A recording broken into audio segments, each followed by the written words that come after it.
தன்னை பெற்ற அன்னையினுடைய பெயரையே தான் தொடங்கி இருக்கக்கூடிய இந்த நகைக்கடைக்கு சூட்டி, அதை போலவே இதே கட்டிடத்தில் சிற்றண்டையும் அவருடைய தந்தையார் செய்து வந்த அந்த தொழிலையும் சேர்த்து செய்வதற்கு எல்லா ஏற்பாடுகளும் செய்து இந்த செல்லம்மாள் நகைக்கடையை திறந்து வைக்கக்கூடிய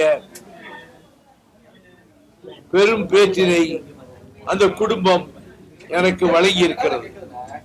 என் வாழ்நாளில் நான் முதலாக திறந்து வைத்திருக்கிற ஒரு நகைக்கடை இந்த செல்லம்மாள் நகைக்கடை தான் என்பதை நான் மகிழ்ச்சியோடு தெரிவித்துக் கொள்கிறேன்.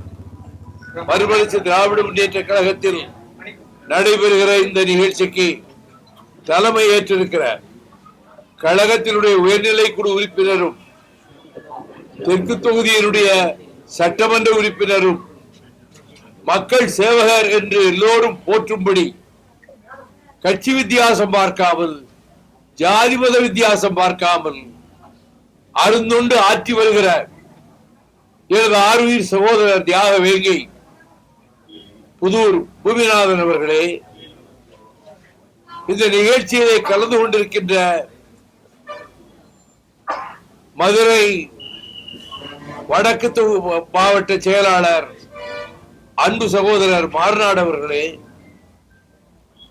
தெற்கு மாவட்ட செயலாளர் அன்பு சகோதரர் ஜெயராமன் அவர்களே, தம்பி முனியாண்டி அவர்களே, என் சகோதரர் மோகன் அவர்களே, சுருதி ரமேஷ் அவர்களே, வருகின்ற பகுதி செயலாளர்களே, வட்ட செயலாளர்களே, இந்த நிகழ்ச்சியை மக்களுக்கு தெரிவிக்கின்ற விதத்தில் இதில் பங்கேற்றிருக்கக்கூடிய செய்தியாளர்களே, தொலைக்காட்சி ஊடக நண்பர்களே, இந்த வட்டாரத்திலே வாழ்கிற பொதுமக்களே, வணக்கம். உழைத்து அந்த உழைப்பிலே ஊட்டிய வருவாயை கொண்டு இந்த செல்லம்மாள் நகைக்கடையை ரஞ்சித் குமார் தொடங்கி இருக்கிறார். நான் முதலில் சொல்வது, நான் அவர் இல்லத்துக்கு முதலில் சென்றபோது அவர் தந்தையார் ஒரு பொது சேவையிலே முக்கியமானவர், அவருக்கு குழந்தைகள் இல்லை என்ற கவலையில் இருந்தார். இயற்கை உங்களுக்கு ஆசி வழங்கும், இல்லத்திலே குழந்தைகளினுடைய மழலை சொல் கேட்கும் என்று நான் சொல்லிவிட்டு வந்தேன். அதே போல ரஞ்சித் குமாருக்கு 2 புதல்வர்கள், அவர் தம்பிக்கு ஒரு புதல்வன், அந்த பேர குழந்தைகள் எல்லாம் இருந்து எங்களை வரவேற்றார்கள். நகைக்கடையிலே மிக முக்கியமாக கவனிக்கப்பட வேண்டிய ஒன்று, பொன்னகையால் புன்னகை விளையும். ஆனால் தன்னுடைய பாதங்களிலே கால்களிலே கட்டியிருந்த தங்க சிலம்பு, வைர மணிகள் பதிக்கப்பட்ட தங்க சிலம்பை காவிரி பூம்பட்டினத்திலே இருந்து பொருளெல்லாம் தொலைந்த பிறகு கோவலனும் கண்ணகியும் இந்த மதுரை மாநகரத்துக்கு சங்கம் வைத்து தமிழ் வளர்த்த நான்மாட கூடலுக்கு வந்தார்கள். இந்த நகரத்திலே பல்வேறு வீதிகள் உண்டு. ஒவ்வொரு பொருளை விற்பதற்கும் ஒரு தெரு பெயர் உண்டு. துணிகள் விற்கிற தெரு, நகை விற்கிற தெரு, தானியங்கள் விற்கிற தெரு என்று ஒவ்வொரு தெருவுக்கு ஒரு பெயர் உண்டு. மதுரை காஞ்சியை எழுதிய கவிஞன் சொல்லுவான், சாயங்காலம் அந்தி மயங்கும் வேளையில் நான் மதுரை மாநகரத்துக்குள்ளே நுழைந்தேன், நான்மாட கூடலுக்குள். இரவெல்லாம் எல்லோரும் கண்விழித்துக் கொண்டிருந்தார்கள். கடைகள் திறந்தவிடமே இருந்தன. அத்தனை தெருக்களில் உள்ள கடைகளை பார்த்துவிட்டு நான் முடிக்கும் போது பொழுது விடிந்து விட்டது. ஆதவன் புறப்பட்டு விட்டான். அப்படி இந்த நகரம் அனைத்து தொழில்களையும் ஊக்குவிக்கிற நகரமாக இருந்தது. பொன் கொழிக்கும் நகரமாக இந்த மதுரை மாநகரம் இருந்தது. பொன்னகையால் துயரமும் விளையும் என்பதற்கு எடுத்துக்காட்டாகத்தான் கோவலனின் வணிக நோக்கத்தில் தன் மனைவி கண்ணகியினுடைய ஒரு கால் சிலம்பை எடுத்துக் கொண்டு வந்து அதை விற்று அதில் கிடைக்கும் பணத்தை கொண்டு மீண்டும் வியாபாரத்தை தொடங்கலாம் என்று நினைத்தான். அவன் சந்தித்த நபர் பாண்டியன் நெடுஞ்செழியனுடைய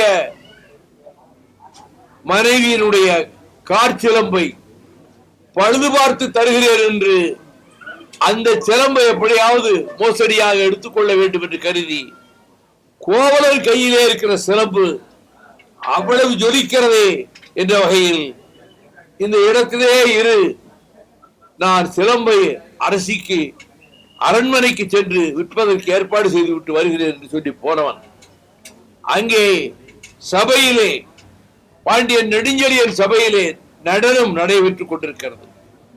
அழகிய நங்கையர் பரதநாட்டியம் ஆடிக்கொண்டிருக்கிறார்கள். மன்னன் பாண்டியன் நெடுஞ்செழியனுடைய கவனம் அந்த நடனத்திலே லயிக்கிறது என்று எண்ணி மனதிற்குள் ஊடல் கொண்டு திடீரென்று எழுந்து வெளியே போய்விடுகிறாள் அரசி. அந்தப்புறத்துக்கு போய்விடுகிறாள். நெடுஞ்செழியன் துணுக்குற்று ஏதோ ஒரு மன வருத்தத்தில் அரசியார் அந்தப்புறம் சென்று விட்டார் என்று அங்கே போய் பார்க்கும்போது ஏற்கனவே காணாமல் போற காற்சிலம்பு காணாமல் போய்விட்டது என்று சொல்லிவிட்டார் பொற்கொள்ளர். அதை நினைத்து வருத்தப்பட்டுக் கொண்டிருப்பாளே, எப்படி சமாதானம் செய்வது என்று போகும்போது அந்த சந்தர்ப்பம் பார்த்து கோவலனின் நகையை கவர்ந்து கொண்டவன் வருகிறான். அரசின் காற்சிலம்பு கிடைத்து விட்டது. அப்படியா, மிக்க மகிழ்ச்சி, இந்த செய்தியை இப்பொழுதே போய் சொல்லுகிறேன் என்று கோபித்துக் கொண்டு போன மனைவியை சமாதானப்படுத்தலாம் என்று இதை போய் சொல்லிவிட்டு சொல்ல போவதற்கு முன்பு கொன்று வருக, அவனை கொண்டு வருக என்று சொல்வதற்கு பதிலாக தமிழ் எழுத்துக்கள் மிக மிக வலிமையானவை. ஒவ்வொரு எழுத்துக்கும் ஒரு உயிர் இருக்கிறது. கொண்டு வருக என்று சொல்வதற்கு பதில் கொன்று வருக என்று அவன் சொன்னதனால் காவலர்களை அழைத்துக் கொண்டு போய் கோவலர் இருக்கிற இடத்திற்கு சென்று இவன்தான் அரசின் காற்சிலம்பை கவர்ந்தவன், களவாடியவன் என்று சொல்ல அந்த ரெண்டு காவலர்களுக்கும் பார்த்தால் ஒரு உத்தமனை போல தெரிகிறதே, இவன் தவறு செய்திருக்க மாட்டான், எனவே அவரை ஒன்றும் செய்ய வேண்டாம் என்று சொல்கிற பொழுது இவன் பல கதைகளை சொல்வான். இவர் மாயக்காரர்கள், ஏமாற்றுக்காரர்கள், நல்லவரை போல் நடிப்பார்கள், இதில் நாம் ஏமாந்து விடக்கூடாது, எனவே அரசனின் கட்டளைப்படியே அவனை கொன்று போடுங்கள் என்று சொல்ல கோவலனை வெட்டி வீழ்த்து விடுகிறார்கள். அந்த இடத்திலே கோவலன் உயிரற்றவனாக கிடக்கிறான். அங்கே ஆயர்வாடியிலே விருந்தோம்பலுக்கு பெயர் போடுவது ஆயர்வாடி, ஆயர்குலம், யாதவர்கள். அங்கே மாதரி என்கிற அந்த சகோதரியின் வீட்டில் கவுந்தியடிகள் கோவலரையும் கண்ணகியையும் ஒப்படைத்து விட்டு போயிருப்பான். இது காவிரிப்பம்பட்டினத்து மாசாத்துவான் குடும்பம், மாநாயகன் குடும்பம் என்று தெரிந்திருந்தால் இந்த மதுரை மாநகரில் இருக்கக்கூடிய அரண்மனைகளின் கதவுகள் எல்லாம் திறக்கும். அவன் உலகம் போற்றுகின்ற வணிகன். ஆனால் எங்கேயும் போகவில்லை, ஆயர்வாடியிலே கொண்டு விட்டிருந்தார். நீண்ட நாட்களுக்கு பிறகு தன் கையால் கண்ணகி சமைத்து போடுகிறார். பல வருஷங்களுக்கு பிறகு அந்த சமைத்து போடுவதற்கு என்னென்ன காய்கள் கொண்டு வந்தார்கள் என்றெல்லாம் வர்ணித்திருப்பார் இளங்கோவடிகள். அந்த அறுசுவை விருந்தை உண்டு மகிழ்ந்த பிறகு உன் கண்ணீருக்கு காரணமானேனே நான், உன் துயரத்துக்கு காரணமானேனே நான், இத்தனை நாள் உன்னை தனிமையில் தவிக்க விட்டு அப்படிப்பட்ட பெரும் தவறை செய்து விட்டேனே என்று கோவலன் வருந்துவான். அப்பொழுது அதற்கு சமாதானம் சொல்லுவான். பின்னர்தான் நான் உன்னுடைய ஒரு காற்சிலம்பை விற்றுவிட்டு வருகிறேன் என்று புறப்படுவான். அதில் புறப்பட்ட உடனே ஒரு பெரிய எருது அல்ல, எருமை மாடு எதிரிலே வருகிறது. இது துர்ச்சகரமாயிற்றே என்று சிலர் நினைக்கிறார்கள். ஆனால் அவன் போய்விட்டான். நீண்ட நேரம் கழித்து ஒரே கூக்குரலாக இருக்கிறது. அப்பொழுது மாதிரியின் இல்லத்தில் இருந்த ஐயை என்கிற அந்த பெண் ஓடி வந்து அங்கே நகரத்துக்குள்ளே சிலம்பு விற்க போற ஒருவர் அரசின் காற்சிலம்பை திருடியதாக குற்றஞ்சாட்டப்பட்டு கொலையுண்டு கிடக்கிறார் உயிரற்ற சடலமாக என்று சொன்னவுடன் கண்ணகி எரிமலையாக நெஞ்சம் புகைய அங்கே செல்லுகிறாள், பார்க்கிறாள். சிறப்பு இளங்கோடிகள் அவன் ஆவி அவளை கட்டி தழுவுவதைப் போல அந்த காட்சியை வர்ணித்திருப்பார். இதற்கு காரணம் அரசின் காற்சிலம்பை என் கணவனா களவாடிவிட்டார், இப்படியா குற்றச்சாட்டு என்று அரண்மனைக்கே செல்லுகிறாள். வாயில் காப்போரிடம் சொல்கிறாள், அறிவற்று போன உன் அரசனுக்கு சொல், கையில் காற்சிலம்போடு ஒரு பெண் வந்திருக்கிறாள் என்று சொல். அவன் அதே போல உள்ளே வந்து கையில் காற்சிலம்புடன் கண்களில் கண்ணீருடன் ஒரு பெண் வாசலில் நிற்கிறாள் என்றவுடன் அழைத்து வர சொல்லுகிறான். அதை பார்த்த மாத்திரத்திலே கூடலான் கூடாயினான். கண்ணகியின் முகத்தை பார்த்த அந்த வினாடியிலேயே இவனுடைய உயிர் பாதி உயிர் போய்விட்டது. கண்களில் நீர் நிறைந்த பெண்ணே, நீர்வார் கண்ணை, யாரையோ நீ வடக்கொடியோ, யாரம்மா நீ? செல்வமும் செழிப்பும் நிறைந்த காவிரி பூம்பட்டினத்தில் பெருவணிக குடும்பத்திலே பிறந்த உத்தவனான கோவலனின் மனைவி, உன்னால் பொய் குற்றஞ்சாட்டப்பட்டு உயிரிழந்து போன கோவலனின் மனைவிதான் நான், என் பெயர் கண்ணகி என்று சொல்லுவான். கள்வரை கோரல் கடுங்கோல் அன்று, கள்வர்களை கொள்வது ஒன்றும் தவறல்ல, யார் கள்வன் என்று வாக்குவாதம் வருகிற பொழுது இது மிக நுணுக்கமாக பார்க்க வேண்டியது. அரசின் காற்சிலம்பை திருடியதாக கொண்டு வந்து கொடுத்தாரே, அந்த சிலம்பும் அங்கே இருக்கிறது. கையிலே ஒரு சிலம்பும் இருக்கிறது. அரசியின் சிலம்பு அல்ல, அது கண்ணகியின் சிலம்பு தான். இளங்கோ எப்படி எழுதியிருக்கிறார் என்றால், இதை வாசுபா மாணிக்கம் இதை விளக்க ஒரு எழுதியிருக்கிறார். அந்த சிலம்பை உடைத்து உண்மையை வெளியே கொண்டு வருவோம் என்று கோவலனிடமிருந்து கைப்பற்றப்பட்ட சிலம்பு அங்கே வைக்கப்பட்டிருக்கிறது. அரசிக்கு இன்னொரு காற்சிலம்பு உண்டு, அதை கொண்டு வரவில்லை. இங்கே முன்வைக்கப்பட்ட சபையில் வைக்கப்பட்ட சிலம்பை எடுத்து கண்ணகியை உடைக்கிறாள். அதற்கு முன்பு கேட்கிறாள், இவர் கேட்கிறார் அரசன், உன் காற்சிலம்பிலே என்ன பரல்கள் இருந்தன? என் காற்சிலம்பில் மாணிக்க பரல்கள் இருந்தன. அரசின் காற்சிலம்பில் முத்து பரல்கள் தான் இருக்கும். அந்த சிலம்பை எடுத்து கண்ணகி உடைப்பாள். அதிலிருந்து தெரித்த மாணிக்க பரல் நெடுஞ்செழியன் முகத்திலே வாயிலே போய் அறைந்தது. அது மாணிக்க பரல் என்று கண்டவுடன் தவறு நடந்து விட்டது, குற்றமற்ற கோவலன் கொல்லப்பட்டு விட்டார் என ஆணையாம். யானோ அரசன், பண்பதை காக்கும் தென்புலங்காவல், என் முதல் பிழைத்தது கெடுகளின் ஆயுள். மனித குலத்தை காக்கின்ற இந்த தென்புலத்து வேந்தர்கள் வழியிலே என்னாலது அறம், அந்த நீதி செத்து போய்விட்டது. யானோ அரசன், யானே கள்வன், நான் அரசன் அல்ல, நான் தான் கள்வன் என்று அந்த இடத்திலேயே அவன் கீழே விழுந்து அவன் உயிர் துறக்கிறான். கொட்டக்கொடி உடைந்து விழுகிறது. இந்த காட்சியை கண்ட பிறகும் கண்ணகியின் கோபம் அடங்கவில்லை. பற்றி எரியட்டும், இந்த மாட மாளிகைகள், கூட கோபுரங்கள், அரண்மனைகள் எல்லாம் எரியட்டும். நத்திரத்தாரை விட்டுவிட்டு பசு, பெண்டிர், குழந்தைகள், குற்றமற்றவர்கள் இவர்களை விட்டுவிட்டு மற்றவர்களை இந்த தீ எரிக்கட்டும் என்று கண்ணகி சபதமிடுகிறாள். இதிலே ஒரு செய்தியை பலர் சொல்ல மாட்டார்கள். இந்த செய்தி கேள்விப்பட்டவுடன் ஆயர்வாடியிலே இருந்து அடைக்கலம் கொடுத்த மாதரி, என் வீட்டுக்கு வந்தவர்களுக்காக இந்த கதி என்று தீயை வளர்த்து அந்த தீயிலே பாய்ந்து அங்கே தன் உயிரை போக்கிக் கொண்டார். அடைக்கலம் கொடுத்த மாதரி யாதவர் குலத்து பெண் இந்த செய்தி கேள்விப்பட்டு தீக்குளித்து தீயிலே பாய்ந்து தன்னை மாய்த்துக் கொண்டார். அதன் பிறகு கண்ணகியினுடைய கதை நெடுகிலும் வளர்கிறது. குன்றக்குறவர்கள் மத்தியிலே அவள் போய் நிற்கிறாள்.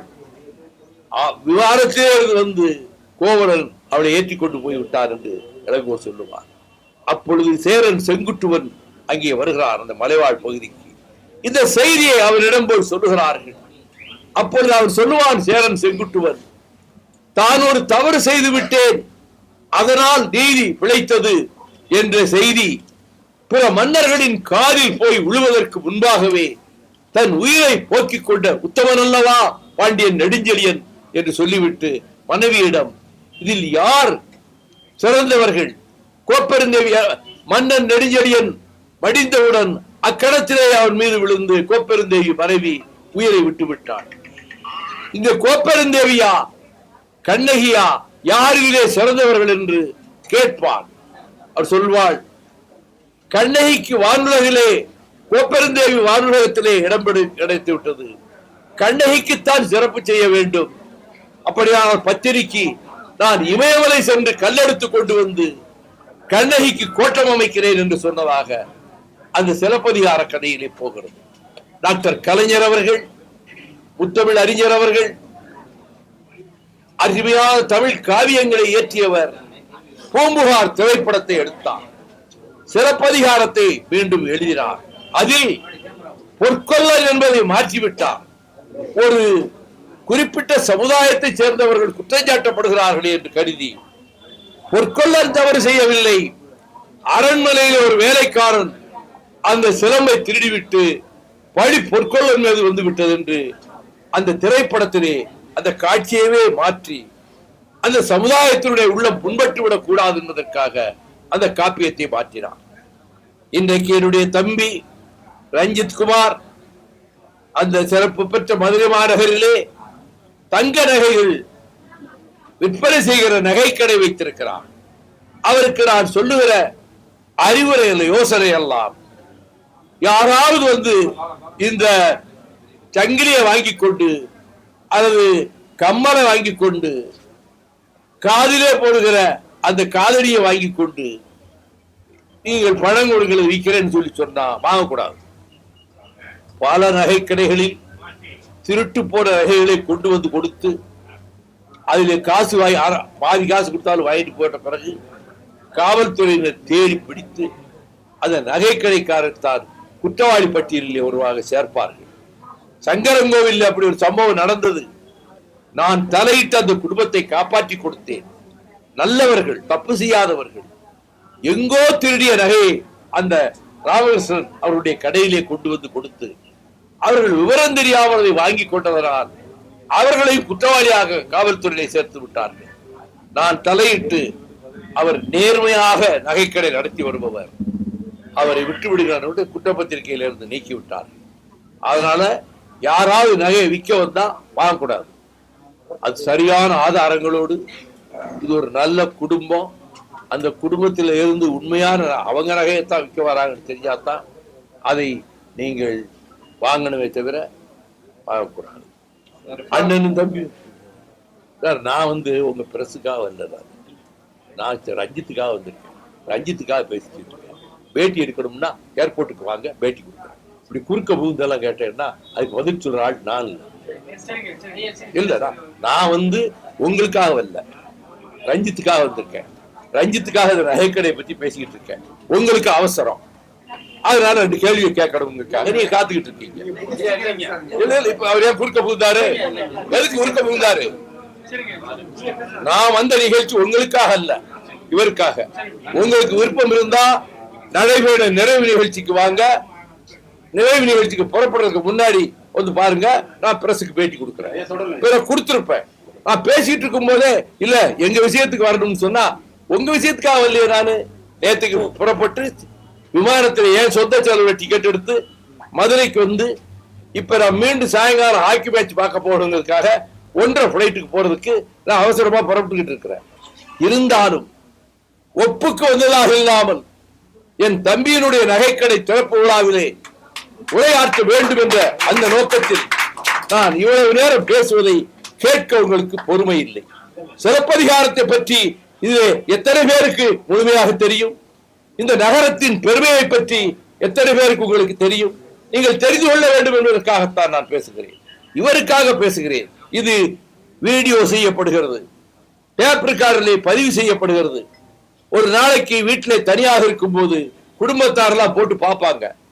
நகைக்கடை திறப்பாளர் நடந்தது, நம்ம தலைவரை கூட்டிட்டு வந்தோமே, தலைவர் என்ன பேசினாரு என்று கேட்கும் போது அவர்களுக்கு மகிழ்ச்சியாக இருக்கும். நான் முதலாக வீட்டுக்கு சென்ற போது அவர்களுக்கு குழந்தை செல்வம் இல்லை என்று ரஞ்சித் குமார் அவர் மனைவியும் மிகுந்த வாட்டத்தோடும் சோகத்தோடும் இருந்தார்கள். மக்கள் செல்வத்தை இயற்கை தாய் உங்களுக்கு தருவாள் என்று சொன்னேன். அதுக்கு பிறகு 2 பிள்ளைகள், ஆண் பிள்ளைகள் பிறந்து நல்ல அருமையான பெயர். ஒருவனுக்கு பெயர் வெண்டேர் செழியன், இன்னொருவனுக்கு பெயர் ஆதித்த கரிகாலன். அந்த பிள்ளைகளுக்கு நான் பெயர் சூட்டி இருக்கிறேன். எங்கள் குடும்பத்தில் அவர் ஒருவர், அந்த குடும்பத்தில் நான் ஒருவன். என்னோடு இருப்பவர்கள் எல்லாம் வெற்றி தோல்விகளை பற்றி கவலைப்படாமல், கழகம் தோல்விகளை சந்தித்த போதிலும் 93 நான் நீக்கப்பட்ட நாளிலிருந்து இன்று வரை என்னோடு பயணிக்கிறார்கள். நான் பொது வாழ்வுக்கு வந்து 61 வருஷம் ஆயிற்று. 30 ஆண்டுகள் திமுக கழகத்திலே பாடுபட்டேன். அங்கிருந்து நீக்கப்பட்ட பிறகு நான் வெளியேற வரவில்லை. நான் நீக்கப்பட்ட பிறகு 31 ஆண்டுகளாக மறுமலர்ச்சி திராவிட முன்னேற்ற கழகத்தை நான் இயக்கி வருகிறேன். இதற்கு காரணம் எல்லா சோதனைகளிலும் என்னோடு உடன் இருக்கின்ற பூமிநாதனை போல, ரஞ்சித்தை போல, இங்கே வந்திருக்கக்கூடிய மோகனை போல, சுருதியை போல, மாறுநாளை போல, ஜெயராமனை போல, முனியசாமியை போல, பாஸ்கர சேதுபதியை போல என்னோடு அவர்கள் பயணிக்கிறார்கள். எந்த பலனும் கிடைக்காவிட்டாலும், எலெக்ஷனிலே ஜெயிக்க முடியாமல் போனாலும் என்னோடு உறுதியாக பயணிக்கிறார்கள். கொள்கையிலே, லட்சியத்திலே உறுதியான இயக்கம், தமிழக வாழ்வாதாரங்களை பாதுகாத்துக் கொடுத்த இயக்கம். முல்லை பெரியாரை காப்பாற்ற இந்த மதுரையிலிருந்து 3 முறை நடைபெறும் போயிருக்கிறேன். 5 முறை உண்ணாவிரத போராட்டம் நடத்தியிருக்கிறேன். லட்சக்கணக்கானவர்களை திரட்டி கம்மம் அப்பாசோடு ஊராக சென்று முல்லை பெரியார் பென்னிகுக் டேமை பாதுகாத்து இன்னைக்கு மதுரை மக்களுக்கு குடிக்க தண்ணீர் கிடைக்கிறது என்றால் அது முல்லை பெரியார் தண்ணீர் தான் அவர்களுக்கு கிடைக்கிறது. அதை போலத்தான் நாசகார ஸ்டெர்லைட்டை விரட்டி அடிக்க போராட்டங்கள் நடத்தியும் உச்ச நீதிமன்றம் வரை சென்று வாதாடியும் தமிழகத்தின் வாழ்வாதாரங்களை காப்பாற்றி கொடுத்து நியூட்ரினோ என்ற நாசகார அந்த அணு உலை வரக்கூடாது என்பதற்காக மதுரையிலிருந்து மீண்டும் ஒரு நடைபயணம் புறப்பட்டு அதை இன்றைய முதலமைச்சர் மாண்புமிகு தளபதி ஸ்டாலின் அவர்கள் தொடங்கி வைத்து, அப்பொழுது சிவகாசி ரவி தீக்குளித்து அவன் மடிய அந்த துயரத்தையும் நாங்கள் தாங்கிக் கொண்டு தமிழகத்தினுடைய வாழ்வாதாரங்களை காப்பதற்காக 10 முறை நடைபயணம் சென்றிருக்கிறேன். இப்பொழுது இந்த கட்டத்தில் நீங்கள் இங்கே என்னிடம் கேட்க விரும்புகிற கேள்விகளை யூகித்து நானே சொல்லுகிறேன். இங்கே ஒரு நீதிபதி இருக்கிறார் உயர் நீதிமன்றத்திலே. அவர் பெயர் நீதியரசர் சுவாமிநாதன். அவருடைய நீதிபதியினுடைய அதிகார எல்லைகளை கடந்து பேசுகிறார், அதிகார வரம்பை கடந்து பேசுகிறார். அவர் கடந்து பேசுவது மட்டுமல்ல, உள்துறை செயலாளரையும் வழக்கிலே சேர்க்க வேண்டும் என்ற நோக்கத்தோடு நேற்றைக்கு அந்த சுவாமிநாதன் தரப்பில் ஒரு அறிக்கை வருகிறது. இங்கே மத்திய சர்க்காருடைய ஒரு எடுபிடி ஏஜென்ட் ராஜபவனத்திலே ஆளுநராக உட்கார்ந்து கொண்டு இல்லாத அக்கிரமங்களை எல்லாம் செய்து கொண்டிருக்கிறார், பேசக்கூடாதெல்லாம் பேசுகிறார். ஆகவே சுவாமிநாதன் நீதிபதிகளை நான் மதிக்கிறேன். என்னுடைய சீனியரே சுப்ரீம் கோர்ட் ஜட்ஜானவர் தான் ரத்னவேல் பாண்டியன். ஆனால் நீதிபதிகளுக்கு தங்களுக்குள்ள வரம்புகளுக்கு உள்ளிருந்துதான் அவர்கள் பேச வேண்டும். வரம்பை மீறி 100-150 ஆண்டுகளாக அங்கே இஸ்லாமியர்கள் வழிபடுகிற அந்த தொழுகை செய்யக்கூடிய இடமும் இருக்கிறது. அதற்கப்பால் தொலைவிலே சற்று தூண் இருக்கிறது. அது தூண் மேலேதான் போய் அவர்கள் ஒளிச்சுடர் ஏற்ற வேண்டும் என்று நீதிபதி உத்தரவிடுவதும், இதை இத்தனை மணிக்குள்ளே செய்யாவிட்டால் நான் நடவடிக்கை எடுப்பேன் என்று மிரட்டுவதும் ஒரு நீதி அரசருக்கு நீதிக்கு அழகல்ல. இது நீதியை நிலைநாட்டிய இடம். உயிர் கொடுத்து நீதியை நிலைநாட்டிய பாண்டியன் நெடுஞ்செழியன் அரசோச்சிய நகர். இந்த நகரத்தில் இங்கே இருக்கக்கூடிய உயர்நீதிமன்ற நீதிபதியுடைய கருத்து ஜனநாயகத்துக்கு புறம்பானது, நெறிமுறைகளுக்கு புறம்பானது.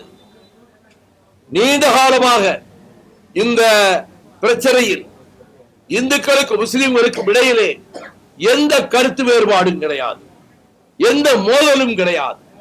நீதிபதி தூண்டிவிட்டு பார்த்தும் மோதல் வரவில்லை, வரமாட்டது. இங்கே சகோதரர்களாக வாழ்கிறார்கள். அப்படி வாழ்கிற இந்த நகரத்தில் அந்த ஒற்றுமை என்றும் நிலவ வேண்டும் என்பதை வலியுறுத்தித்தார். சமய ஒற்றுமை, ஜாதி மத ஒற்றுமையை வலியுறுத்தியும் இளம் தலைமுறையை பாழாக்குகிற ட்ரக்ஸ் போதைப் பொருளையும் கஞ்சாவையும் அடியோடு ஒழிக்க வேண்டும் தமிழ்நாட்டிலிருந்து. அதற்கான சட்டங்களை அரசு கொண்டு வர வேண்டும் என்று வலியுறுத்தித்தான் வருகிற ஜனவரி 2ஆம் தேதி மலைக்கோட்டை திருச்சி மாநகரிலிருந்து நான் 10வது நடைபெறமாக புறப்படும் போது அதை தொடங்கி வைக்க முதலமைச்சர் மாண்புமிகு தளபதி ஸ்டாலின் அவர்கள் வருகிறார்கள். அந்த நிகழ்ச்சியிலே காங்கிரஸ் கட்சியினுடைய தலைவர் செல்வ பெருந்தகையும் இந்திய யூனியன் முஸ்லீம் லீக் தலைவர் கோதர் வைத்தியன் அவர்களும் அதை போலவே விடுதலை சிறுத்தைகளுடைய நிறுவன தலைவர் சகோதரர் தொல் திருமாவளவன் அவர்களும் வாழ்த்து வைக்கிறார்கள்.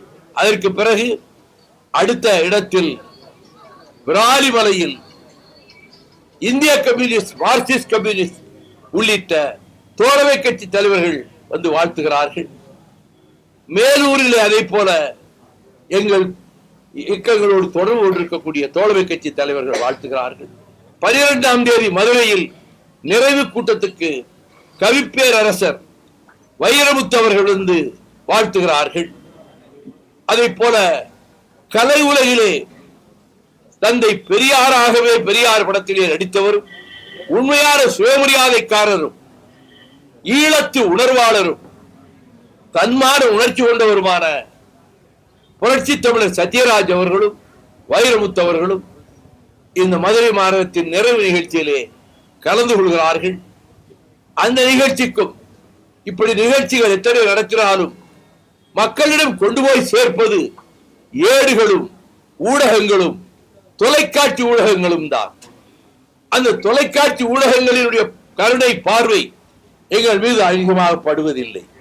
அதை பற்றி நான் கவலைப்பட்டதும் இல்லை. நாங்கள் உறுதிமிக்கவர்கள், லட்சியத்திலே உறுதி கொண்டவர்கள்.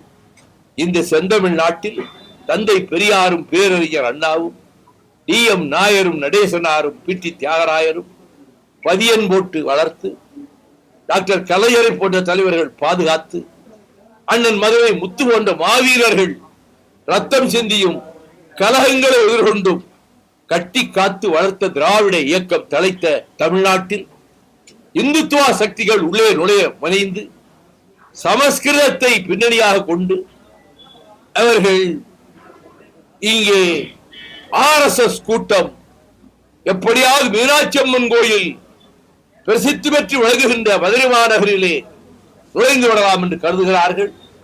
அது ஒரு காலம் நடக்காது. அவர்கள் எண்ணம் பலிக்காது. திமுக கழகத்தை நாங்கள் இப்படி வீழ்த்துவோம் அப்படி வீழ்த்துவோம் என்று பத்திரிகைகளிலே ஒவ்வொரு கட்சியும் ஒரு அறிக்கை விடுகிறது. புதிதாக கட்சி ஆரம்பித்திருக்கிற கலை உலகத்திலிருந்து வந்தவரும் சொல்லுகிறார், அவர் தமிழகத்தினுடைய பொது பிரச்சனைகள் எத்தனை பிரச்சனைகளிலே அவர் தலையிட்டார். தமிழகத்தினுடைய உயிரான பிரச்சனைகளில் எதையாவது எடுத்து அதுக்காக முழுமையாக போராடி அதற்காக போராட்டங்களை நடத்தி நாள்தோறாமல் குரல் கொடுத்து அப்படி ஏதாவது சேவை செய்திருக்கிறாரா? கிடையாது. வெள்ளித்திரையிலே ஜொலித்திருக்கிறார், கலைத்துறையிலே மிளர்கிறார். நான் தனிப்பட்ட முறையில் அவரை நான் மதிக்கிறேன். அவர் ஒரு 15-18 ஆண்டுகளுக்கு முன்பு மதுரை விமான நிலையத்திலே நான் புறப்படுவதற்காக காத்திருப்போர் வரிசையிலே நாற்காலியிலே உட்கார்ந்திருந்த போது அப்பொழுதுதான் உள்ளே நுழைந்த அந்த கலைத்துறையிலிருந்து வந்திருக்கக்கூடிய அரசியல் கட்சி ஆரம்பித்திருக்க அந்த சகோதரர் என்னை பார்த்த மாத்திரத்தில் என்னிடத்திலே வந்து மரியாதை செய்து வணக்கம் செலுத்தினார். அந்த பண்பாடு எல்லாம் நான் நேரடியாக அறிந்திருக்கிறேன். ஆனால் அரசியலில் ஒவ்வொருவரும் சொல்லுகிற கருத்து திமுக கழகத்தை அணியை எப்படி வீழ்த்த வேண்டும், அது நடக்காது, பலிக்காது. அவர்கள் யார் யாரோடு கூட்டு சேர்ந்தாலும் சரி, யார் யாரோ துணைக்கு அழைத்து வந்தாலும் சரி, ஒரு கால நடக்காது. உள்துறை மந்திரி அமித்ஷா என்ற மனிதர் மிகுந்த கர்வத்தோடும் அகந்தையோடும் திமுக கழகத்தை துடைத்து எறிவோம் என்று சொல்லுகிறார். பெரியவர் இவரை விட 100 மடங்கு 1000 மடங்கு பலம் கொண்டவர்கள் என்று கருதியவர்களாலேயே திமுக கழகத்தை அசைக்க முடியவில்லை. அது ரத்த தியாகத்திலே வளர்க்கப்பட்ட எக்கு கோட்டை. அதை உள்துறை மந்திரி நாக்கை அடக்கி பேச வேண்டும். அமித்ஷா, மைண்ட் யுவர் டன், நாக்கை அடக்கி பேச. துடைத்தெறிவோம் சொல்வதற்கு எத்தனை ஆண்டு, 75 ஆண்டுகள் கடந்து விட்டது திராவிட இயக்கத்துக்கு. ரத்தமும் கண்ணீரும் வியர்வையும் சிந்தி பாதுகாக்கப்பட்ட இயக்கத்தை துடைத்தெறிவோம் என்று சொல்வதற்கு உள்துறை அமைச்சருக்கு அவ்வளவு ஆணவமா? ஒரு கால் நடக்காது. நாங்க அப்படி பேசுறோமா? துடைத்தெறிவோம், உடைத்தெறிவோம், அடியோடு அகற்றுவோம் என்று சொல்றோமா? கிடையாது. அப்படி சொல்ல மாட்டோம். ஒரு கட்சியை மதித்து பேச வேண்டும். ஒரு ஆளுகிற கட்சி, 75 ஆண்டு கால திராவிட இயக்க பின்புலம் கொண்ட கட்சியை துடைத்தெறிவோம் என்று பேசுகிற அளவுக்கு வன்மம் இருக்கிறது, வெறுப்பு இருக்கிறது, RSS என்கின்ற கர்வம் இருக்கிறது. ஒரு காலம் இது இந்திய எதிர்த்து வீதியிலே மாணவர்களின் ரத்தம் கொட்டப்பட்ட பூமி இந்த மதுரை. இந்த மதுரையில் தான் காளிமுத்துவும் காமராசும் தியாகராயனர் கல்லூரி மாணவர்களாக இருந்து கொண்டு அரசியல் சட்டத்தை எரித்தார்கள். அண்ணன் முத்தவர்கள் 1.5 ஆண்டு காலம் சிறையிலே இருந்தார். இந்த மதுரை மாநகரில் ஒடுக்கப்பட்ட மக்களை, பட்டியலின மக்களை, தலித் மக்களை பிரசித்தி பெற்ற மீனாட்சி அம்மன் கோயிலுக்குள்ளே அழைத்துக் கொண்டு போங்கள் என்று ரயில்வே ஸ்டேஷனிலே பார்க்க வந்தவர்களிடம் மகாத்மா காந்தி சொல்லிவிட்டு போக, அன்றைக்கு தலைவராக இருந்த அவர் என்ன செய்வது என்று திகைத்த நேரத்தில் அவர் கலவரம் வரும், உள்ளே தலித்துகளை அழைத்துக் கொண்டு வந்தார் என்ற போது ராஜாஜியிடம் போனார் அவர். அப்பொழுது ராஜாஜி சொல்றார், நீங்கள் உடனே போய் தேவர் திருமகனை பாருங்கள், உங்களுக்கு சரியான பாதுகாப்பு கிடைக்கும் என்று. அவர் தேவர் திருமகனை வந்து பார்த்தார். கவலைப்படாம போங்க, அறிக்கை விட்டார். அங்கே மீனாட்சி அம்மன் கோயிலுக்குள்ளே தலித் மக்கள் வருகிற போது அடியேன் தேவரும் உடன் வருவேன். ஏதாவது சச்சரவு செய்ய நினைத்தால் நடப்பது வேறு. ஒரு துண்டு பிரசுரம் எல்லா இடங்களும் கொடுக்கப்பட்டது. வைத்தியநாத ஐயர் தலித் மக்களை அழைத்துக் கொண்டு மீனாட்சி அம்மன் கோயிலுக்குள்ளே போனார். ஒருவர் எட்டி பார்க்கல. தேவருடைய எச்சரிக்கை அது. அவர் சாதிகளுக்கு அப்பாற்பட்ட ஒரு தேசிய தலைவர். அதனால்தான் நான் கிட்டத்தட்ட 50 ஆண்டுகளுக்கு மேலாக பசும்பொன்னுக்கு போய் வருகிறேன். ஜாதிகள் ஒற்றுமையை வலியுறுத்தித்தான் நான் பேசுகிறேன். இந்த மதுரை அம்பதியில் என்னுடைய தம்பி ஒரு நல்ல நகைக்கடையை ஆரம்பிச்சிருக்கார். அது சிட்பண்டு ஆரம்பிச்சிருக்கிறார். அண்ணன் தம்பி ஒற்றுமையா இருக்கணும். அதே நேரத்தில் உங்க கடையும் செல்வப்பட்டதாக, செல்வத்தை கொண்டு வந்து உங்களுக்கு குவிக்கின்ற வகையில அதில் நீங்கள் வெற்றி பெற வேண்டும். நம்ம செல்லம்மா நகைக்கடையில் போய் நகை வாங்கலாம்ங்கிற நம்பிக்கை மக்களுக்கு வரும்.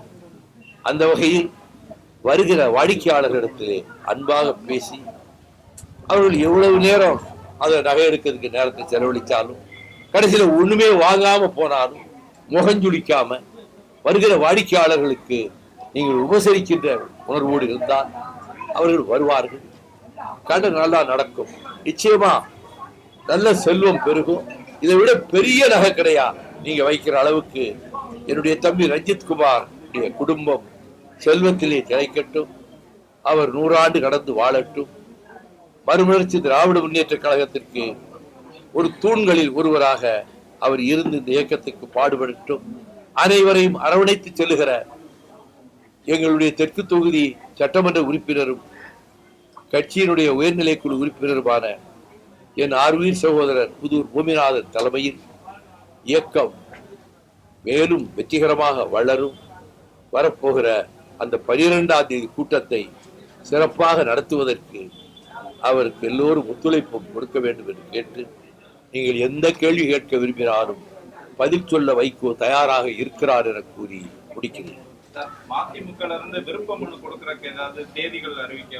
தேர்தலை பற்றியே நாங்க இனி சிந்திக்கல. தேர்தல் அறிவிச்சு பேச்சுவார்த்தைக்கு அழைப்பு கொடுக்கிற போது அப்போதான் பத்தி பேசுவோம். இப்ப அதை பற்றியே நாங்க சிந்திக்கல. மத்திய அரசு திட்டங்கள் பேர்ல பாஜக வசூல் பண்ணிருக்காங்க. எந்த திட்டத்துக்கு வசூல் பண்றாங்க? இது மத்திய அரசு திட்டத்தில் கிசான் சேவா ஸ்வத் பாரத் உள்ளிட்ட அந்த வார்த்தைகளே ஒருவருக்கும் புரியாது. நீங்க சொல்றது எனக்கே புரியல. இப்படி பேர்களா வைக்கிறாங்க. பூரா சமஸ்கிருத பேர்களை வச்சு இந்த நாட்டை துண்டாடணுங்கிற முடிவோடு RSSம் இந்த இந்துத்துவா கூட்டமும் செயல்பட்டு கொண்டிருக்கிறது. தீர்மானம் ஒரு பிரகடனம் செஞ்சிருக்காங்க. இனி இந்தியாங்கிற பேர் கிடையாது, பாரத் என்ற பேர் தான் இருக்கும். டெல்லி தலைநகராக இருக்காது, வாரணாசி தான் தலைநகரமாகும். சமஸ்கிருதமும் இந்தியும் தவிர எந்த மொழியும் இந்த நாட்டில் கிடையாதுன்னு ஒரு பிரகடனம் வெளியிட்டிருக்கிறார்கள். அதை நிறைவேற்ற துடிக்கிறார்கள். அவர்களுக்கு மத்தியிலே ஆட்சியும் அதிகாரமும் இருக்கிறது என்பதால் அவர்களிடம் இருக்கக்கூடிய income tax department, enforcement directorate இதை பயன்படுத்தி மிரட்டி பார்க்கிறார்கள். எதிர்கட்சிகளை நசுக்கலாமா என்று பார்க்கிறார்கள். அவற்றையெல்லாம் எளிதிலே எதிர்கொள்ளக்கூடிய வலிமை திராவிட முன்னேற்ற கழகத்துக்கு இருக்கிறது. மக்களுக்கு தேவையான திட்டங்களை பச்சை குழந்தை முதல் வயது முதிர்ந்தவர்கள் வரை அனைவருக்கும் தேவையான திட்டங்களை, வசதிகளை முதலமைச்சர் செய்து கொண்டிருக்கிறார். குழந்தைகள் பட்டினியோடு பள்ளிக்கூடத்துக்கு வரக்கூடாது என்று காலை உணவை அவர் அறிமுகப்படுத்தினார். பெண்கள் பேருந்துகளிலே இலவசமாக போகட்டும் என்று. மற்ற மாநிலங்கள் எல்லாம் இந்த மாநிலத்தை பின்பற்றக்கூடிய அளவுக்கு இருக்கின்றது. ஆனால் இங்கே நிறைவேற்றுகிற சட்டங்களை, மசோதாக்களுக்கு கவர்னர் கையெழுத்து போடுவது கிடையாது. வாங்கி அப்படியே கிடப்புல போட்டுறாரு. 6 மாசம் 1 வருஷம் அரசியல் பேசுறாரு. திமுக கழகத்தை மறைமுகமா வசைபாடுறாரு. இப்படி ஒரு மோசமான ஒரு ஆளுநர் தமிழ்நாடு சரித்திரத்திலேயே வந்தது கிடையாது. He is unfit to be the governor of state. இந்த மாநிலத்துக்கு ஆளுநராக இருக்கக்கூடிய தகுதியே அற்றவர் இங்கே இருக்கிற ரவி. ஆகவே இப்படிப்பட்ட சூழ்நிலையில் திராவிட முன்னேற்ற கழகத்தினுடைய தலைமையிலான கூட்டணியில் ஒரு சிறு சலசலப்பு கூட கிடையாது. ஒருங்கிணைந்து ஒரே குரலாக ஒலிக்கிறோம். ஆகவே வரும் தேர்தலிலும் திமுக கழகம் தனிப்பெரும்பான்மை பெற்று, கூட்டணி மிகப்பெரிய வெற்றி பெற்று தனியாகவே ஆட்சி அமைக்கக்கூடிய அளவுக்கு தனிப்பெரும்பான்மையை திராவிட முன்னேற்ற கழகம் தேர்தலிலே ஈட்டும் என்பதை நான் நம்பிக்கையாக சொல்லுகிறேன். அது வரப்போகிற தேர்தல் காலத்திலே நாங்கள் கூறுவது உண்மை என்பது வெளியே ரிசல்ட் வரும்போது தெரியும். அந்த SIR கணக்கெடுப்பு பணி நாளையோடு முடிவு பெறுகிறது. பல மாவட்டங்களில் சட்டமன்ற தொகுதிகள் பெரும்பான்மையான வாக்குகள் பதிவேற்றம் செய்யப்படல. பல காரணங்கள் சொல்றாங்களா? 75 லட்சம் வாக்காளர்களுக்கு வாக்கு இல்லாமல் செய்கிற வேலையை இந்த திட்டத்தின் மூலமாக நிறைவேற்ற துடிக்கிறார்கள். வெளியிலிருந்து மாநிலங்களில் வந்த ஒரு 65 லட்சம் பேரை புது வாக்காளர்களாக இங்கே கொண்டு வந்து செருகுகின்றார்கள். இது ஜனநாயக படுகொலை. இது SIR திட்டம் என்பது ஒரு ஜனநாயக படுகொலை, ஒரு மோசடி திட்டம். இதன் மூலமாக நெருங்க முடியாத, நுழைய முடியாத செந்தமிழ்நாட்டிற்குள்ளும் நாம் கால் பதித்து நாம் நின்று உயர்ந்து விடலாம் என்று ஒரு தப்பு கணக்கு போடுகிறார்கள். அவர்கள் மனக்கணக்கு வெறும் வன்கோட்டையாக போகும். அதை பற்றி யாரும் அலட்டிக் கொள்ள வேண்டியதில்லை. நீண்ட நெடிய அரசியல் பயணம், நடைப்பயணம், பல்வேறு சிறைச்சாலைகள், தியாகம், புரட்சி இதெல்லாம் பண்ணாங்க. உங்களுடைய தொண்டர்கள் உங்களை முதலமைச்சரா பார்க்கறது பெரிய அந்த கனவு பலிப்பதற்கான வாய்ப்பு இருக்கா? என்றைக்காவது இந்த 31 ஆண்டு கால மதிமுக இதுல எந்த மேடையிலாவது, எந்த பத்திரிகையாளர் சந்திப்பிலாவது முதலமைச்சர் என்ற வார்த்தையாக உச்சரிச்சிருக்கா? எனக்கு அப்படிப்பட்ட ஆசை கனவுகள் என்றுமே எனக்கு கிடையாது. 2 தடவை கேபினெட் மந்திரி கொடுக்கிறேன் வாஜ்பாய் சொன்னா, 2 தடவையும் நான் வேண்டாம் என்று மறுத்துவிட்டு என் சகாக்களுக்கு கொடுங்கள் என்று சொன்னவன். எனக்கு அதில் அப்படி ஒரு திட்டமும் கிடையாது, அப்படிப்பட்ட ஒரு நோக்கமும் எனக்கு கிடையாது. பாண்டியன் மாதிரியான அந்த போராட்டம் பண்ணவங்களுக்கு சிறை தண்டனை விதிச்சிருக்காங்க. கோர்ட் சிறை தண்டனை கொடுக்குது. PR பாண்டியனை பற்றி கமெண்ட் அடிக்க விரும்புகிறேன். அவரோடு சேர்ந்து நானே போராட்டம் நடத்தியிருக்கிறேன். தஞ்சை தரணியில விவசாயிகளுக்காக போராடுறாரு. சில இடங்களில் சட்டம் ஒழுங்கை மீறுகிற போது கைது செய்யப்படுகிறார். சார் 25 ஆண்டு கால திமுக, ஆனா கட்சி ஆரம்பிச்சு 1 வருஷம் தான் ஆகுது. அவர் சொல்றாரு டிவிகேக்கும் டிஎம்கேக்கும் தான் போட்டிங்கிறாரு. இதை எப்படி பாக்குறீங்க? அவரு சினிமாவில் எழுதி கொடுக்குற டயலாகே பேசிட்டு இருந்தாரு, அந்த டயலாகே இங்கே விடுறாரு. அதெல்லாம் அது மக்கள் தான் தீர்மானிப்பார்கள். அவர் எம்ஜிஆர் வளர்ந்தாருன்னு சொன்னா மன்றங்களை வச்சு அது திமுக கழகத்தினுடைய கிளை கழகங்களாக செயல்பட்டு வெள்ளமா புயலா மக்கள் பாதிப்பா தெரு தெருவா மூட்டை சுமந்துட்டு போய் அந்த மக்களுக்கு நிதி திரட்டி கொடுத்து, ரிக்ஷா இழுக்கிறவன் மலையிலே நனைகிறானா அவனுக்கு மழைக்கோட்டு வாங்கி கொடுத்து, அள்ளி கொடுக்கும் வள்ளலாக இருந்து, சினிமாவில் நடிக்கிற போது நெற்றியிலே உதயசூரியனை பொறித்திருப்பார். படத்துல கதாநாயகம் பேரை உதயசூரியன் வரும். அண்ணா என்கிற பெயரை பாடல்களிலோ வசனங்களிலோ கொண்டு வருவார். நாடோடி மன்னனில் கூட அந்த உருக்கமான காட்சியில் தன் கணவன் என்று கருதி கொண்டு, வீராங்கனை மார்த்தாண்டன் என்று கருதி கொண்டு பட்டமகிழ்ச்சியான எம்என் ராஜா நடிச்சிருப்பான். ஏன் என்னை இப்படி வெறுத்து ஒதுக்கி விலகி விலகி செல்லுகிறீர்கள் என்கிற போது கண்ணதாசன் வசனத்துல அருமையாக சொல்வார், தங்கே நான் உன் கணவன் அல்ல, பார் என் முதுகை பார், விழுந்திருக்கக்கூடிய சவுக்கடிகளினுடைய தளிம்பை பார். நான் இராணுவத்தில் இருந்தேன், பட்டாளத்தில் இருந்தேன். ஏழை எளிய மக்களை அடிக்க சொல்லுவார் தளபதி. என் கை ஓங்காது, என் முதுகிலே சவுக்கடிகள் விழும். அந்த விழுப்புண்கள் தான் இவை. தங்கையே நான் உன் கணவன் அல்ல என்று சொன்ன போதுதான் அப்படியே ஓடி வந்து காலில் விழுந்து, அண்ணா நீங்க தான் காப்பாற்றணும், அண்ணா இந்த நாட்டையும் அண்ணா நீங்கள் தான் காப்பாற்றணும். அதுல கூட அறிஞர் அண்ணாவை நினைவூட்டுகிற விதத்துல தான் எம்ஜிஆர் பண்ணார். ஆகவே அவர் அப்படி வளர்ந்து வளர்ந்து வளர்ந்து கட்சியிலே ஒரு அமைப்பாகவே பல வருடங்கள் கொண்டு வந்து, அதுக்கு பிறகு ஒரு மன வேறுபாட்டிலே அவர் வெளியேற நேர்ந்தது. அது அதிமுக மாபெரும் வெற்றியை பெற்றது. அவர் மாதிரி வந்துடலான்னா அந்த மாதிரி 1000ல் 1 பங்காவது சேவை செஞ்சிருக்கணும் இல்ல. அது இல்லாமல் அவர் ஆசைப்படலாம். யார் வேணா, வாக்குரிமை உள்ள யாரும், போட்டி போடுகிற தகுதி உள்ள யாரும் எந்த பதவிக்கு ஆசைப்படலாம். அது அவருடைய விருப்பம். அது சொல்றாரு, அவ்வளவுதானே தவிர அந்த அவருடைய கனவு நனவாகாது. காகித கப்பலில் கடலை கடக்க முயல்கிறார் அந்த சகோதரர். ஆகாய வெளியிலே மனக்கோட்டை கட்டுகிறார் அந்த கலைத்துறையிலிருந்து வந்த அந்த சகோதரர். அது வெறும் மண்கோட்டையாகத்தான் போகும். போக போக தெரியும். இப்போ அந்த கூட்டத்தில் நிறைய பார்க்க வர்றவங்க வர்றாங்க. 41 பேர் படுபயங்கரமா பரிதாபமா செத்து போனாங்களே, இவர் உடனே திருச்சியிலாவது தங்கி இருந்து மறுநாள் போய் அந்த பாடியை பார்த்து மாலை வைக்க வேண்டாமா? சென்னைக்கே விரைந்து விட்டார். அதுக்கு பிறகு 40 நாள் கழிச்சு இளவு வீட்டுக்காரங்களை தன் வீட்டுக்கு வர சொல்றாரு. இது தமிழ்நாட்டில் இதுவரைக்கும் எங்கேயும் நடந்ததே இல்லை.